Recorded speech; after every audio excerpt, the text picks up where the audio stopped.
My special guest tonight is Jimmy Walker. We all remember him as JJ from Good Times. Thanks so much for coming on the show tonight. Thank you. What was it like working on the set of Good Times? It was interesting. We learned a lot. I mean, I think it was for the kids, which is me and Bernadette and Ralph. It was, well, not Ralph, but me and Bernadette. It was a new thing. Ralph at the time was just coming off a big Broadway hit called Raisin. Mm-hmm. So he had won a Tony already at the age of, I guess, 7 or 8 years old or something like that. So he'd been in 2 plays already that he had won Tonys for. So he was kind of big. But me and Bernadette, it was kind of a new experience because I'm a nightclub comic. So it was different being in the kind of a really tight situation. You know, where everybody was legit. It wasn't like a loose thing like we are here at Wiley's. Just how were you discovered for the part of JJ?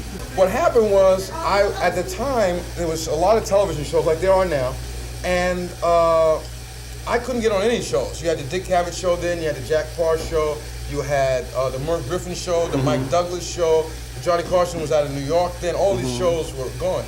So my friends at the time who were Bette Midler, David Brenner, and Steve Landesberg, who was on Barney Miller playing Dietrich, they went to Jack Parr and they said, we think Jimmy Walker should be on the show.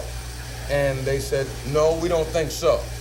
And then they said, well, if he's not on, we're not on. And then I got on, and then I got another job, what they call warming up an audience, for a show called Carlucci's Department. And it was about an unemployment office. And Pat Kirkland, who was a casting director for Norman Lear, saw me doing the warm-ups and stuff like that.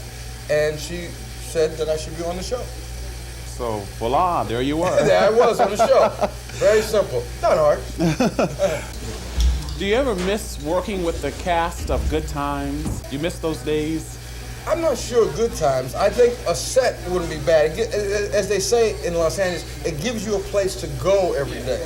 So that's a good thing. I mean, we wouldn't mind being on a show regularly, but, you know, it takes time, and it gives us, you know, we have a fun time going around the country and seeing people like you and the people we have in our audience and stuff like that. So it's a fun thing to do that.